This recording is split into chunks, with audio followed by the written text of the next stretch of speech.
জল ভরা মেঘ ওই দু চোখে দেখতে আমি পেয়েছি, একলা মনে নির্জনেতে তোমার ছবি এঁকেছি। নাম রেখেছি বনলতা যখন দেখেছি, হয়তো বা সেই ক্ষণেই তোমায় ভালোবেসেছি।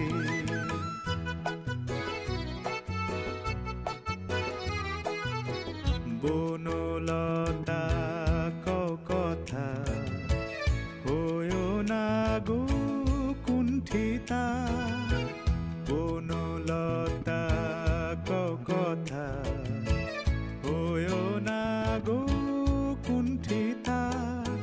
একটি কথাই শুনবো বলে তাই তো কাছে এসেছি, বলবে কি গো আমিও তো তোমায় ভালোবেসেছি। একটি কথাই শুনবো বলে তাই তো কাছে এসেছি,